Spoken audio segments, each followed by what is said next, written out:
Walmart Business is in the business of helping your business. Regardless of whether you're building bridges, building spreadsheets, or building lesson plans. Ooh, that looks fun. Walmart Business can help save you time, money, and hassle so you can focus on what you're building instead of what your supply closet is missing. In short, we take care of business so you can do more with yours. We're the Walmart you love, now for your business. Learn more at business.walmart.com. This podcast is brought to you by Carvana. Selling your car shouldn't feel like a second job. It should feel easy. With Carvana, it is. Just visit Carvana.com, enter your license plate or VIN, answer a few quick questions, and get an offer in minutes. Like what you see? We'll pick it up right from your door and hand you your check. No haggling, no hassle, no problem. Car selling made easy on Carvana. Pickup fees may apply. Instagram teen accounts have automatic protections for what teens see and who can contact them, plus time management tools. And Instagram will continue adding built-in safety features to help create age-appropriate experiences. Learn more about teen accounts and Instagram's ongoing work to protect teens online at instagram.com/teen accounts.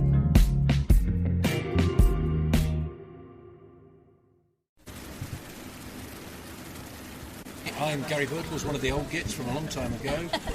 You've got to tune into Tricky Talks, I believe, so just do it. All the best.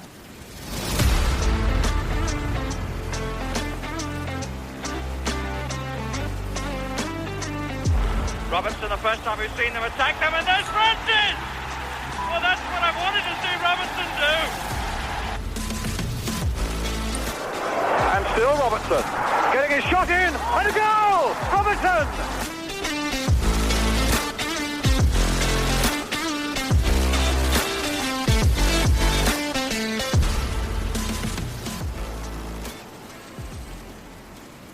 Hello, welcome along to the Tricky Talks podcast. You know, guys, I was tempted to play the Nottingham Forest on Magic clip, but it's the only time when Forest lose but win, so I wasn't sure whether to play it or not.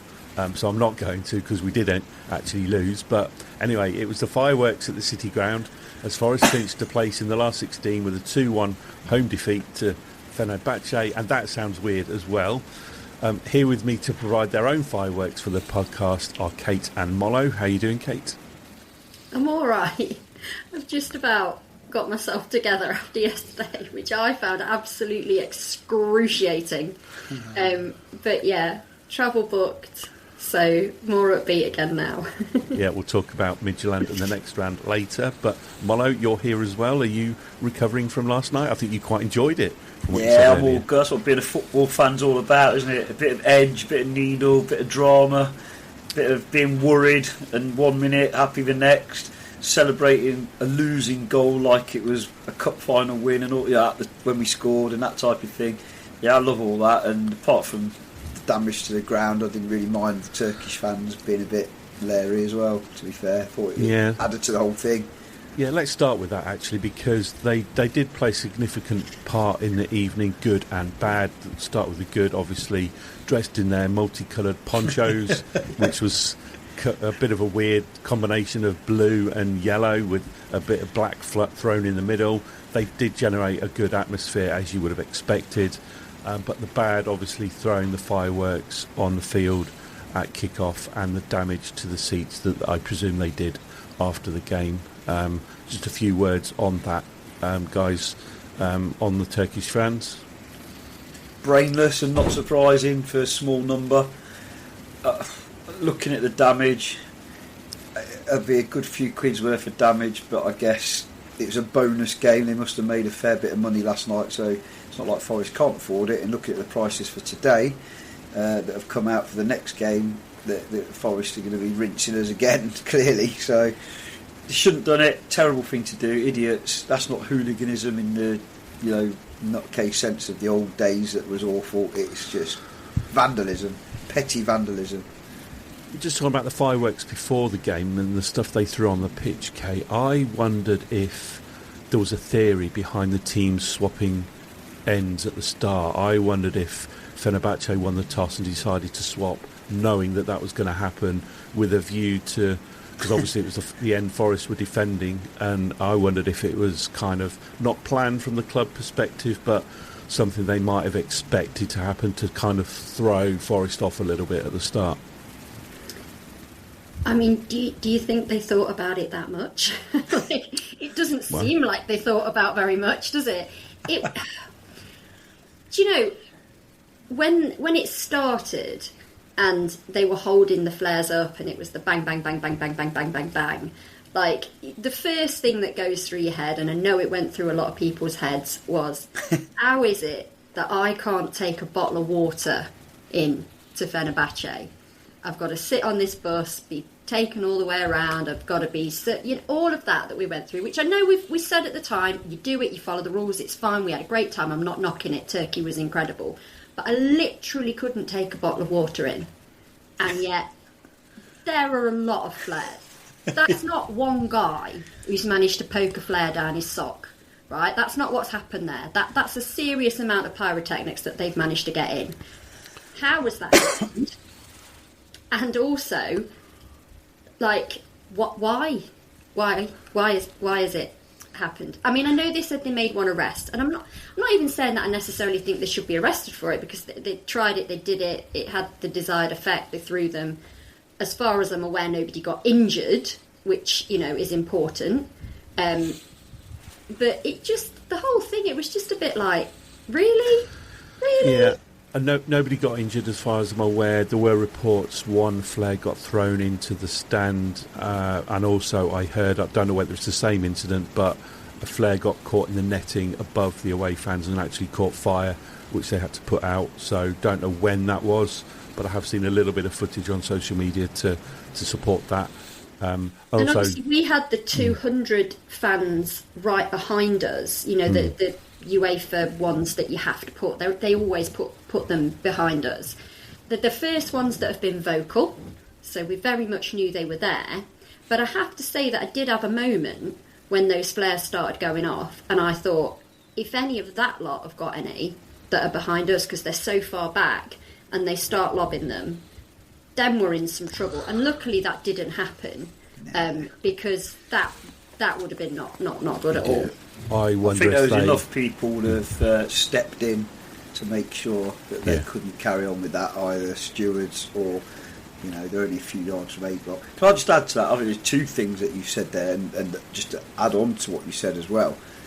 Not only about the pyrotechnics, I'll be brutally honest, I don't really mind them. I think it adds to things. I thought it was really crap when Forest banned them. I used to love it when the red flares went off in A block and that, even though they nearly choked me to death with people that did it. But what's worse, let's be clear about this, what should have been sorted out, I can't get the lid to my Coca-Cola into A block, right? Somebody got a Derby top in there. That's what needs to be talked about. Into A block? No chance. No, they wouldn't get out. Guy, he's done them all, hasn't he?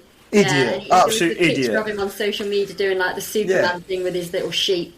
That's what needs to be talked about and dealt with. I know it's like, as they said on commentary, it's the closest they'll ever get to Europe, but that's not the point. I don't want my ground soiling with that unnecessarily. Once every 20 years or whenever we next play them is enough. Let's be clear. Getting a Derby top in usurps all of the pyros, and they shouldn't be throwing pyros. I agree with that. Although I do love that whole thing it brings. You know, when we're at Wembley and people in the Green Man and whatnot. Although it didn't end well, obviously for Ellie, but it was still, it all adds to it. And I would have loved it if those 200 fans had been waving pyros in I keep calling main stand, Peter Taylor. I just love the edge it all brings. You know what I mean? Because as we saw on the overlap recently, football's become too sanitised in the crowd. You know, you can't take a bottle lid in. You can't do this. You can't do that. You can't say this. You can't say that.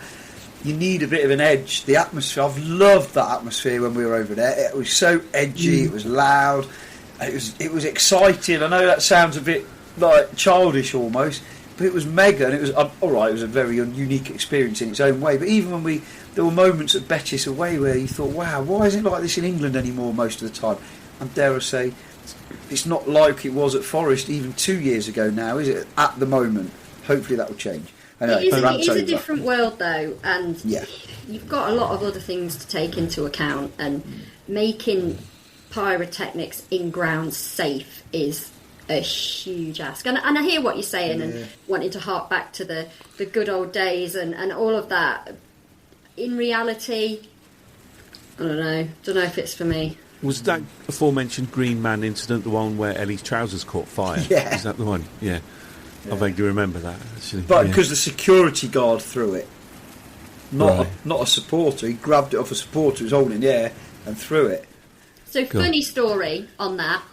So, when all the pyrotechnics were going off and they'd had to stop the game and they were on the pitch and they were stamping them out, a guy sat about 3 rows in front of me gets his vape out, has a couple of drags on his vape, and the stewards hit on him like that. Literally, one of them's wagging his finger at him and saying, "If I see you do that again, you are straight out. You are not allowed to vape in this ground." And he literally stood up and went, "I don't think I'm the problem." And I'm not saying that he should be able to vape in the ground. I'm not saying that, but it was just funny. I know someone in T Block, and you've just reminded me. While all this was going on, and they lobbed one over, and they were lobbing bottles, the stewards were going nuts at T Block, telling everyone to sit down every time anyone stood up. Like, that was the problem. Tell me football's not become too sanitised. And, I could be completely wrong here, but when you see the grounds abroad where it looks like there's practically, a light show going on in the stands, I've yet to read about any injuries in those type of things. I'm talking to someone who hates fireworks. It's a phobia almost. But I don't know. The only thing I wouldn't go so low as is to allow a drum into the Forest crowd. That's too far. Bit or artificial. Ultras and all black t-shirts and all that rubbish. But yeah, I'm not defending them in any way, shape or form for chucking the pyros at people. The ones that landed on the, in front of the stand that didn't go on the pitch, it's probably not ideal. But having them, I don't know. It made what was a fairly dull kind of thinking. I didn't go to the game last night thinking, I really can't wait for this. But it livened it up, didn't it, for sure? It gave it a bit of an edge. Aren't you, by default, in A Block, the Forest Ultras anyway, Mollo? No just such not thing wearing as black. Ultras. I wasn't wearing black. No, there are no even so, Forest Ultras. We don't have Ultras, we just have Yeah. supporters at Forest. Yeah, talking of damage, just a quick word on Ryan Yates' finger. Ooh. I've got a really good view of that right in front of me, and it's credit to Ryan Yates, he didn't bat an eyelid. He got bundled over in a tackle. He just sat there, held up his hand, looked at the bench and beckoned them to come over. He didn't look in any pain. He got it taped up and he carried on. Even though, God, it looked so painful and gory. That was must have hurt. But his whole arm must have been so sore by the end of that first half. I do wonder if that's why he got taken off at half time. 100%. Yeah, maybe not. We'll Maybe the we'll finger, talk maybe the about that. crapness, don't know. But if it was down for crapness, Ando would have gone first on last night's show, wouldn't he? It does say a lot about the game that we're 12 minutes in and we haven't even started talking about the game yet. So let's get on to that.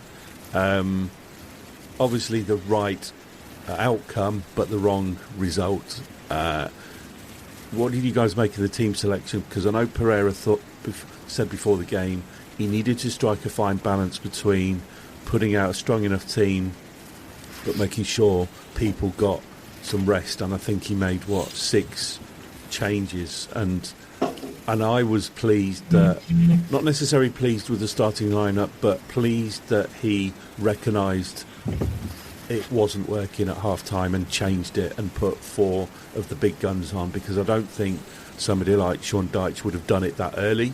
I don't think Postecoglou would have done it early either. So I was pleased that he recognised it early, kind of realised he'd made a mistake and he needed to do something about it, and did it.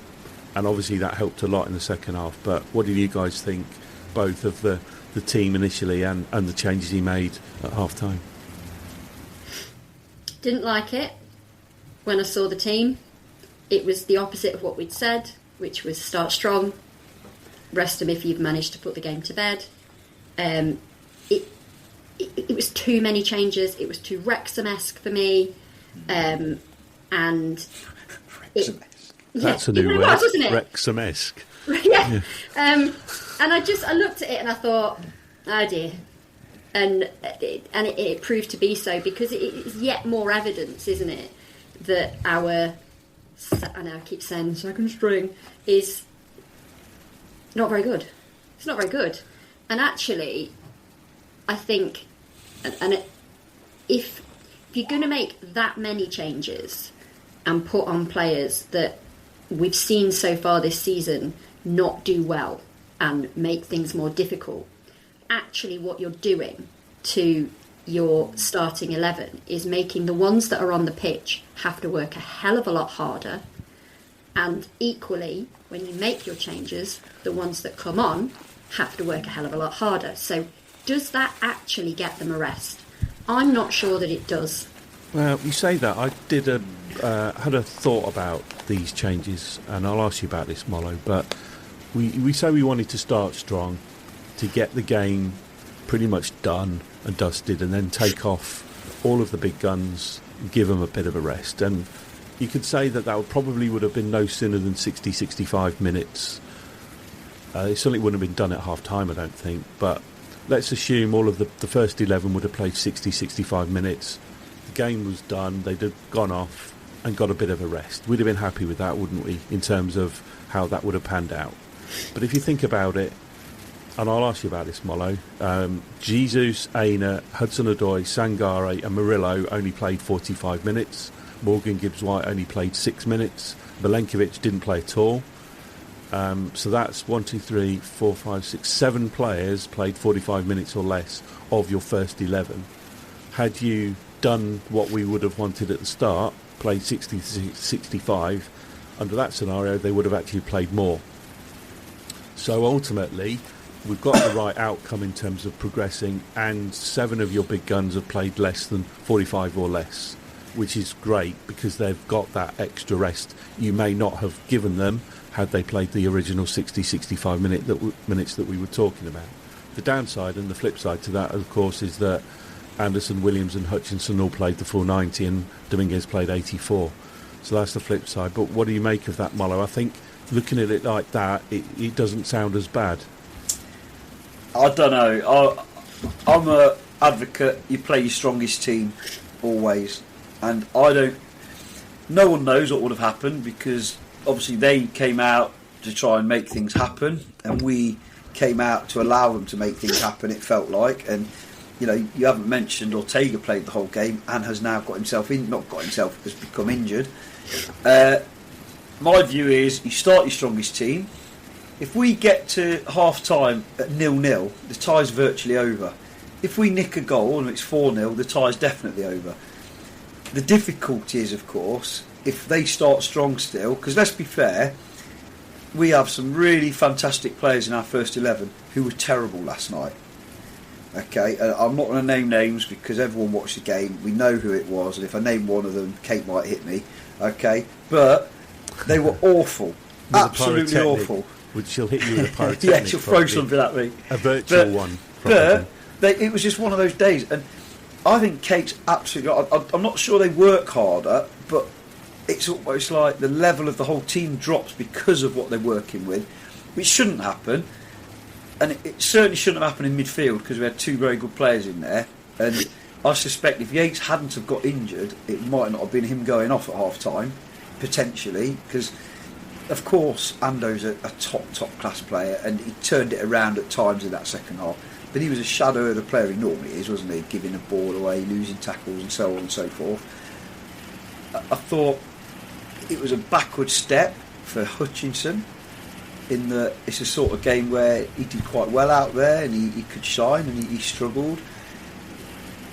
Trying to flip it on its head, so in essence, sorry Simon, I'm kind of disagreeing, but to all of them to have played 65 minutes and we might have found ourselves 1-0 down or 2-0 down still, then what do? Do you start changing it? Do you make them play 90? Because as you say, Anderson's played 90, Williams has played 90, and if anyone has got the right to have an off day and also look tired, it is Williams. Although I don't think he looked tired, he just kept slipping over and stuff, didn't he?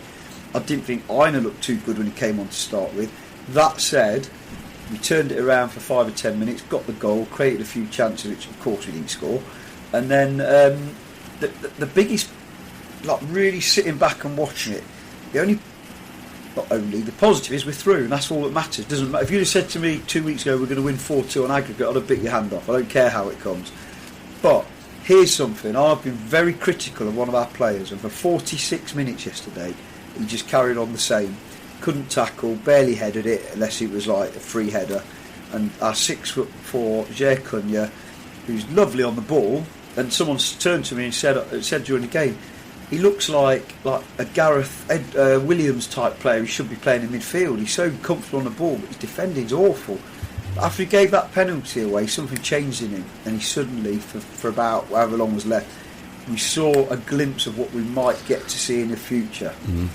I thought Morato, and I'll get slaughtered for this, played quite well, to be fair. No, I think you're right. Won his headers, won his tackles. Obviously gave the ball away from time to time, but not as badly as normal. People are hard on Morato because he had 1 or 2 poor games, and he's always having to replace Murillo, and he's not Murillo.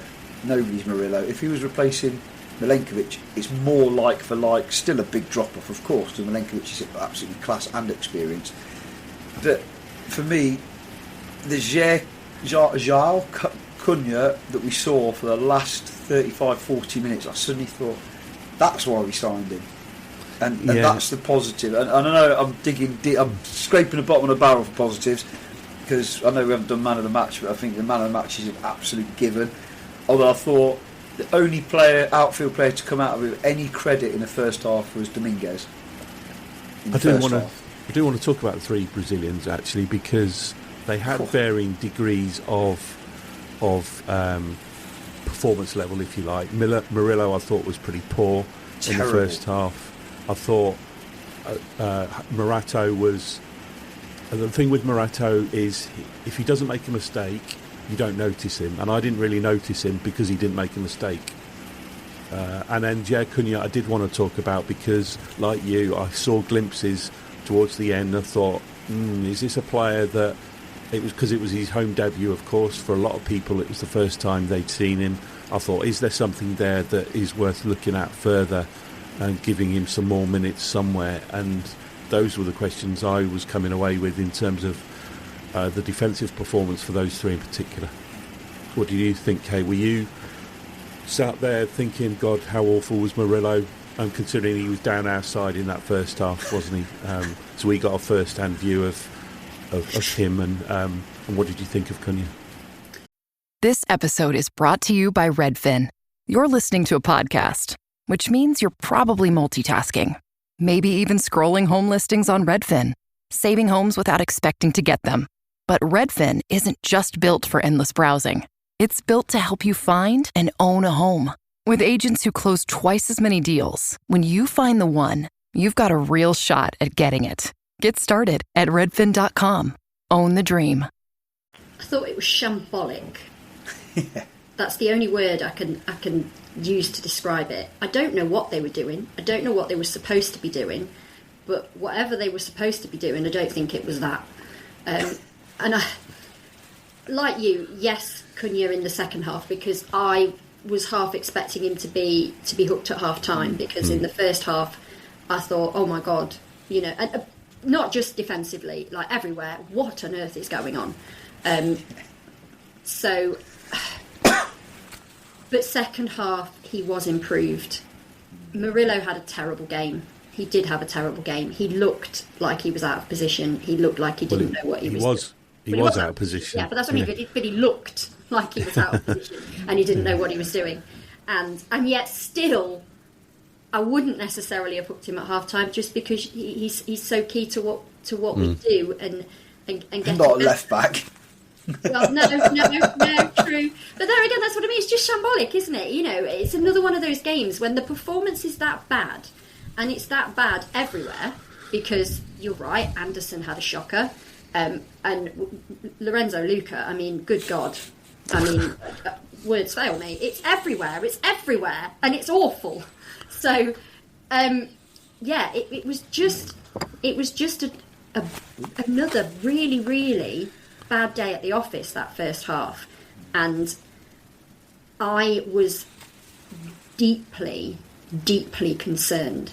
I think I put in the chat group, I am not coping. I wasn't coping with watching it at all, because we discussed on the pod, the PTSD and them completely cocking it up, and that is exactly what was unfolding in front of our eyes. Yeah. And I was head in hands. I was like, I can't believe this is going to occur again. Did you put your head in your hands and miss, Kate? Yeah. Because that's what it felt like Forest were doing all the way through that first half. But it was hopeless again, wasn't it? Yeah. Like, Don't you think some of that is because Fenerbahce was so bad last week, and we were very, very good, and you can only beat what's in front of you, and they had to raise their game. They couldn't be that bad and be the club and team they are.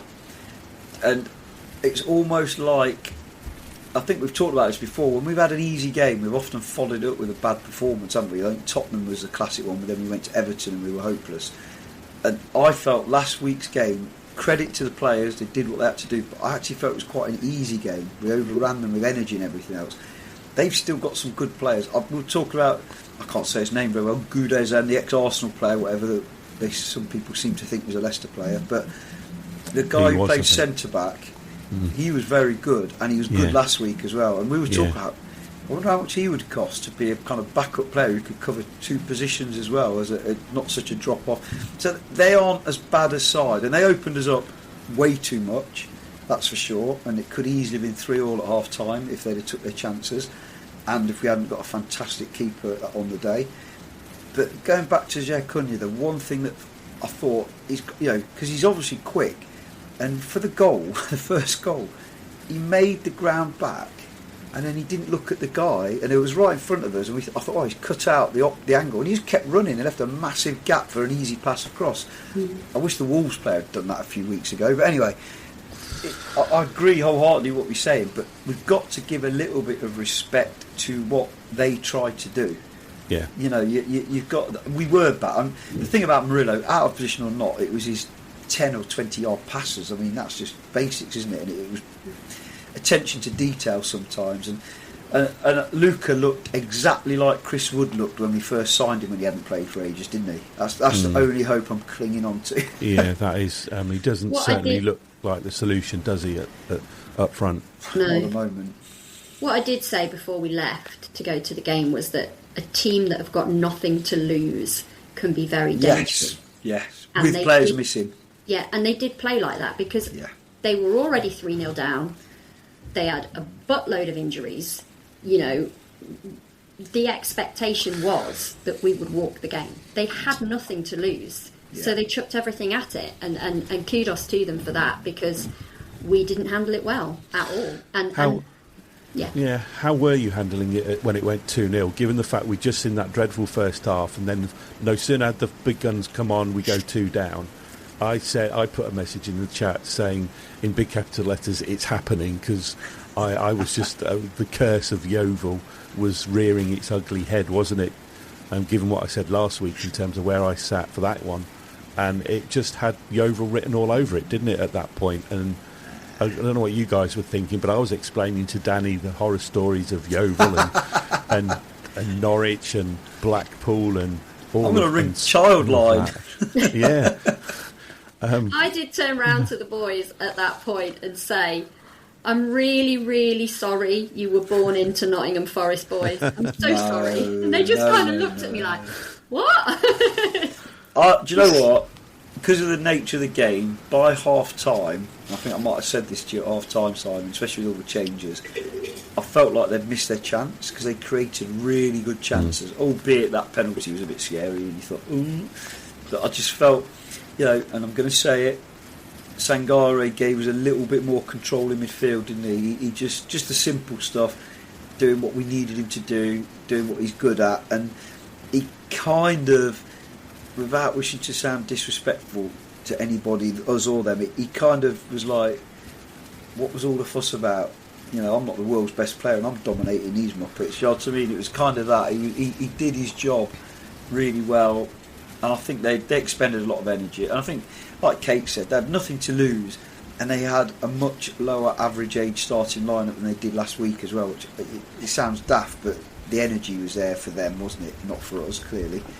And we can go on about how bad we were, but who cares? We got through 4-2, and that's the important thing. And like you say, we didn't waste too many players. Okay, we've lost our goalkeeper again, but there we go. Yeah, I think the game certainly was over when Callum Hudson-Odoi scored, and you could feel that sense of relief, couldn't you, when that went in, because you knew then the tie was pretty much done. But funny story, we were all celebrating that goal, and I was sat right behind the away dugout at the end where Domenico Tedesco was stood all game, and I kept an eye on him, partly because he was in my line of vision for pretty much the whole game anyway. But when that goal went in, he turned round to walk back to the bench where his coaches were sat right in front of where I was, and he looked over the edge of the bench to where we were, and I just shrugged and went like that, and he looked and he shrugged back because he knew that was pretty much it. Then the game was gone. His next goal's a winner, is what we said at 2-0. Next goal's a winner. Yeah, so he knew at that point he couldn't do anything about it. So thankfully it all turned out all right in the end. But God, we go through it, don't we? That's what it's all about. Got to love it, haven't you?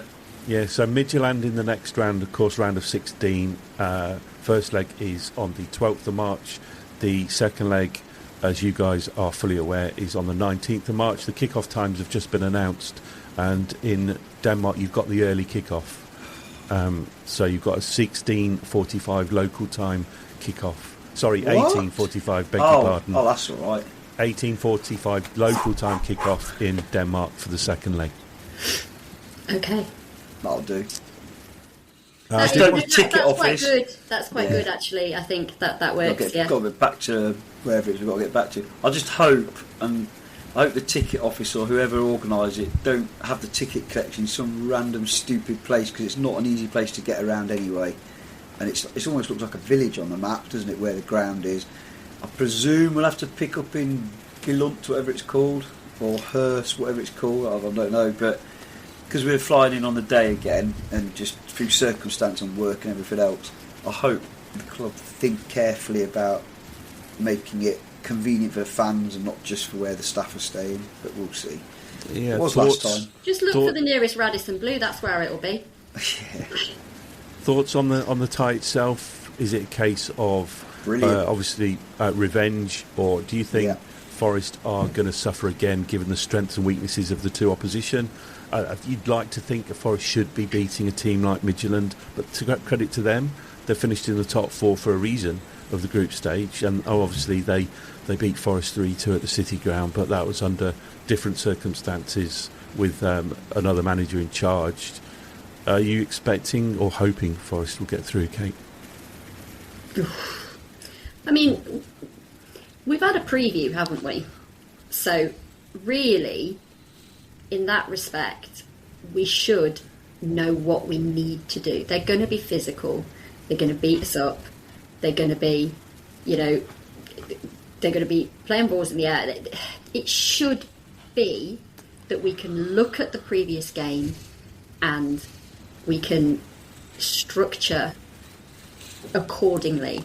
Because still, I know we say this a lot, man for man, we should be able to beat them. It will, of course, be largely down to who he picks and if they're having a good day and they turn up. So, the other thing that we have to take into account is everybody going to be fit?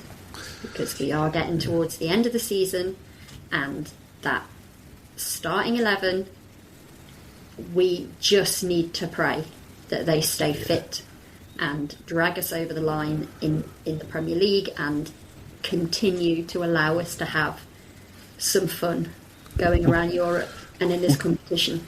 We'll go into that in a moment, because I did want to talk about that.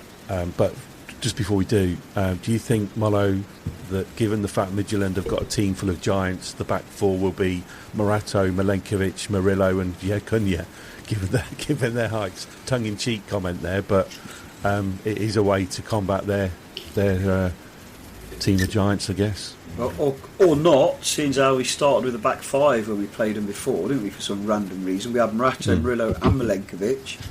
We had Ndoye and Williams, didn't we? And Anderson and Sangare, Hudson-Odoi and Gibbs-White in a front three with Jesus. So we went fairly strong at that time, worryingly, but we weren't strong back then, were we? Not even close to it.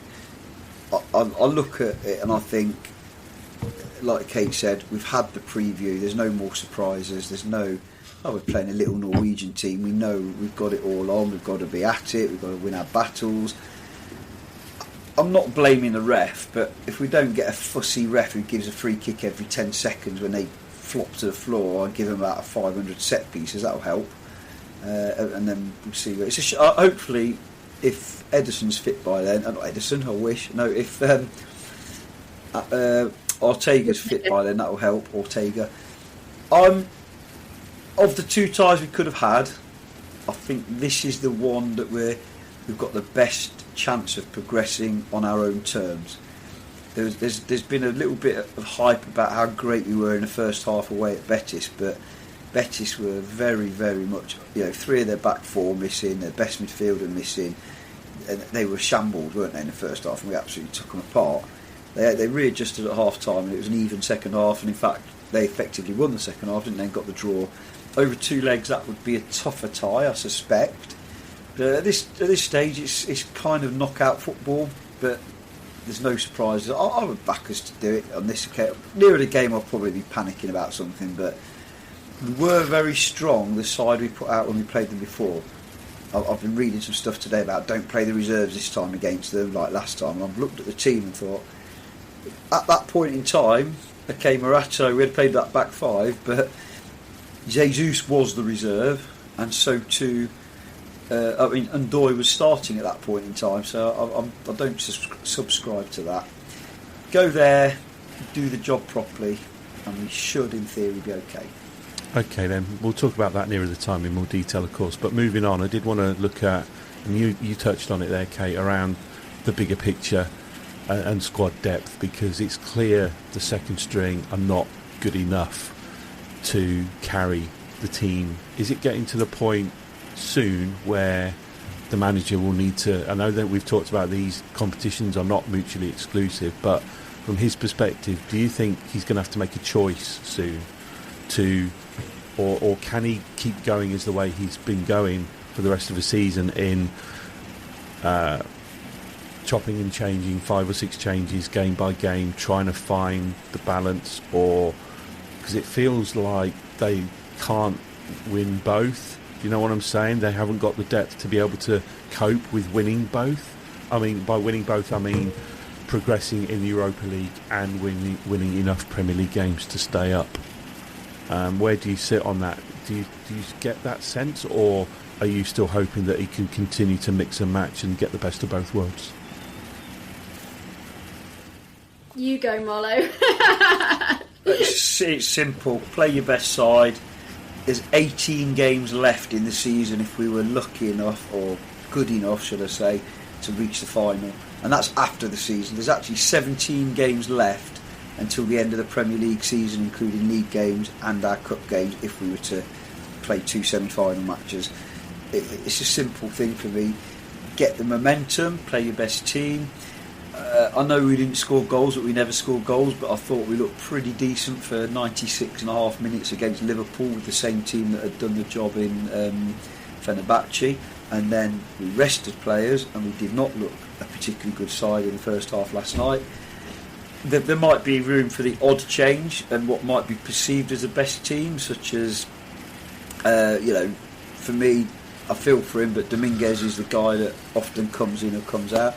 You prioritise your next game, simple as that, and it frustrates the life out of me when I hear people saying, "Oh, it's only the Premier League that matters. It's only the Premier League that matters." I'm like, do one. I remember every game I've been to one way or another, but I remember the finals and the trophies more than any other, and I remember those enormous games where we got promoted, or dare I say, those enormous games where we've stayed up.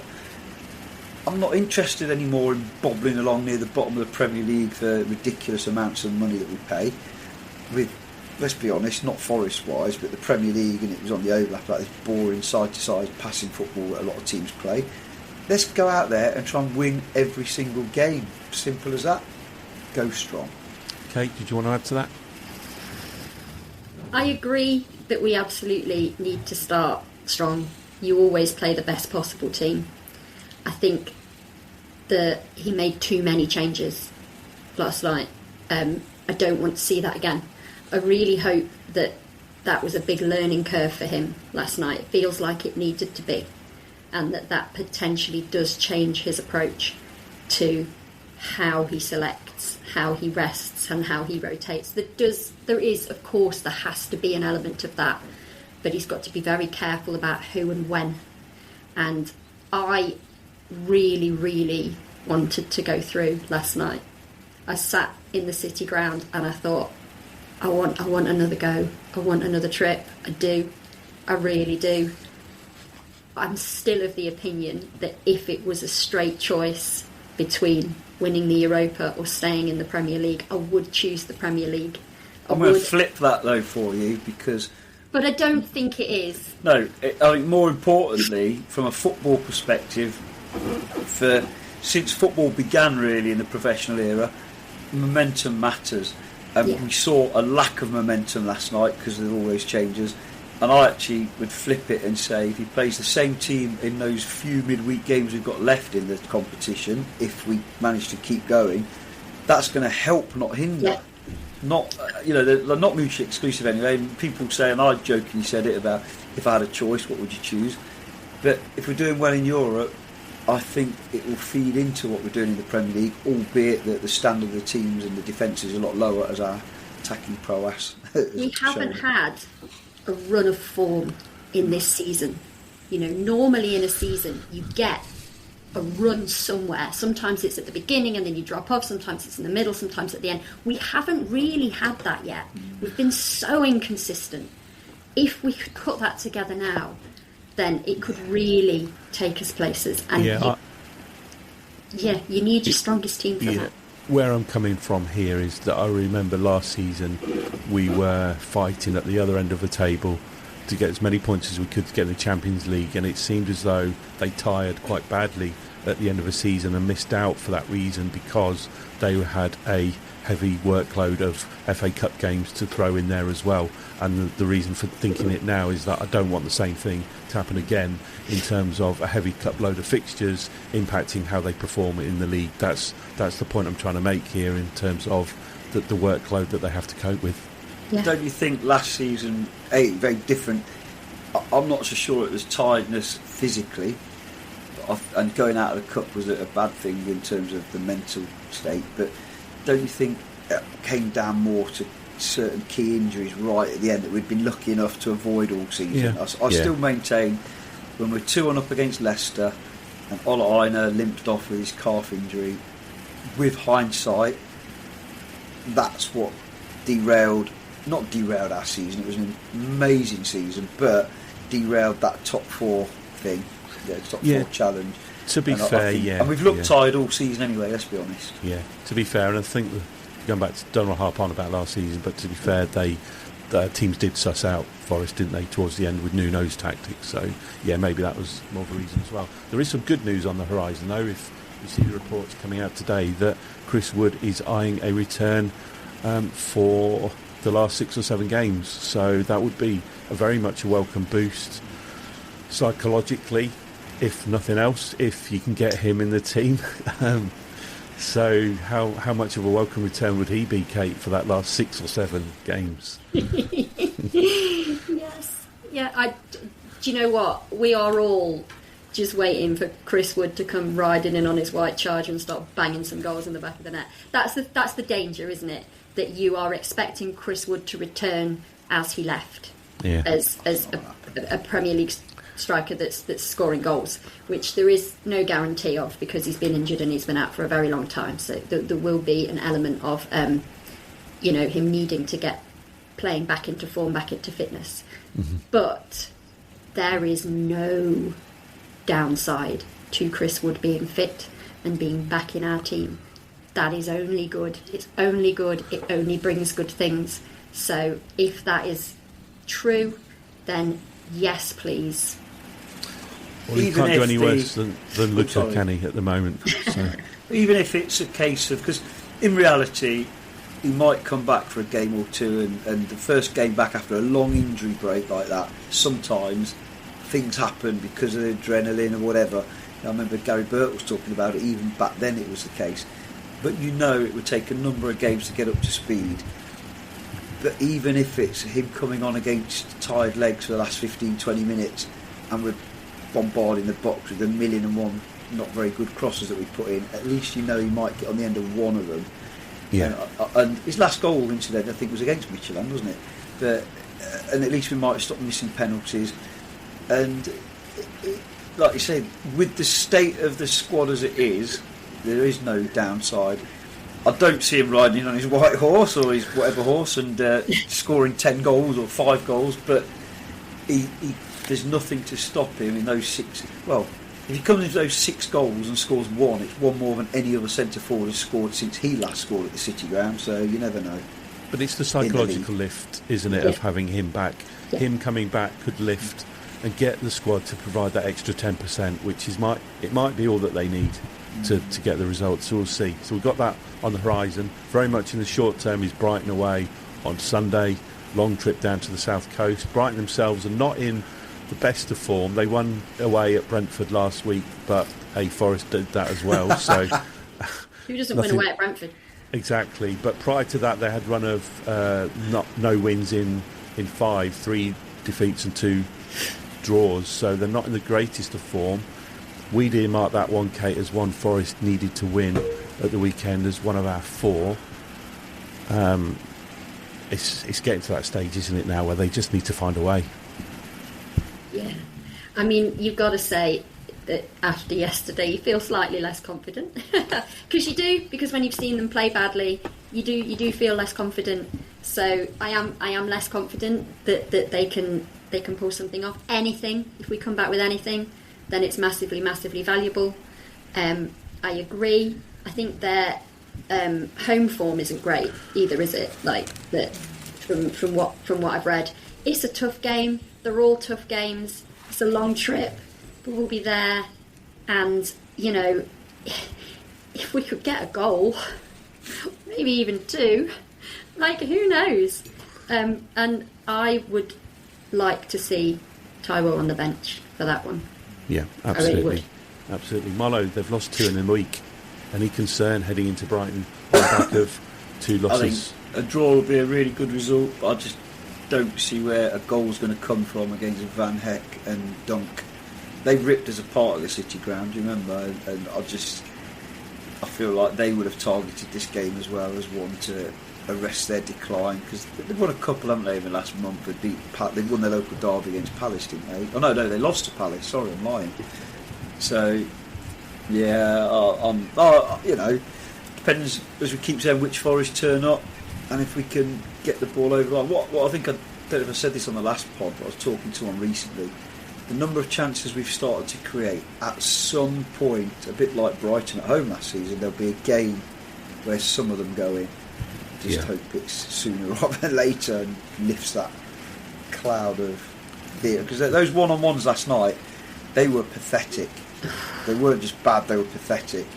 You know, it was one of those where the first one from Jesus, he was clean through, it was brilliant work all round, including by him, and the keeper didn't have to do much. Second one was a much better save, but he was clean through by miles. He slowed himself down and steadied himself and smashed it within the range that the keeper could still reach.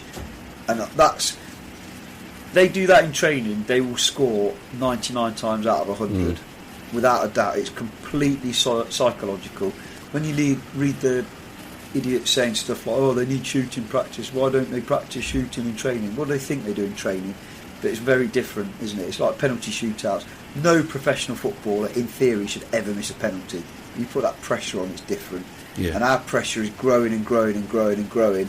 And how much time they had on those one-on-ones, and when I said pathetic, perhaps being a bit harsh, when they had that much time on those one-on-ones, when one of them was running through, I turned to her and said, we know he's not going to score. And then, sure enough, at least hit the target, I suppose. Progress. Yes, it is important they get something out of Brighton, because they've got Man City away the following midweek, which none of us is in their right minds with any logical head-on would say they're going to get anything there. So you can probably chalk that one off, which then could easily put them behind West Ham and obviously still Spurs in the table. So it is important to get something out of Brighton away. So we've been going for nearly 50 minutes, which is ironic because this episode is actually our 50th episode. Would you believe? Yeah. Really? Wow. So yeah, 50 episodes. So let's bring any other business in, shall we? Kate, you go first. Just another push for the gala, the Garibaldi Girls. We've shared it on socials. We've spoken about it on the pod. Tickets are now available, so go to the Garibaldi Girls social media, and you can get the details for that. We'll try and pop it on our social media again. Let's get to the gala. Excellent, Mollo. Anything from you? I'm just going to pick my man of the match from last night, and I'm going for Stefan Ortega, because he kept us in the tie at one point to an extent. Because if they'd have got another goal or two in that first half, wow, that would have been scary. Yeah, I think we've covered enough topics to select one of those as your Mollo's moment as well, haven't we, somewhere along the line? Apologies, I forgot that. We were so engrossed in fireworks and pyrotechnics, weren't we? But very quickly then, Kate, you do your man of the match as well. Very quickly. So, nobody was great. I'm actually going to go for Callum, just because that goal did end it. It ended it. And if he hadn't scored it, then goodness only knows what would have happened. Yeah. So I'm going for Callum. Yeah, I'll go for Ortega as well, because I thought he kept them in it in that first half for sure. Yeah. So anything to finish off, Mollo? No. Okay. All that remains for me to say then is we'll be back next week, Monday, bringing you our thoughts from Brighton, and look forward to another game across I nearly said Main Road then, but the Etihad. Those are the days. Those are the days. And in the meantime, thanks everyone for listening and watching, and we shall talk to you again real soon.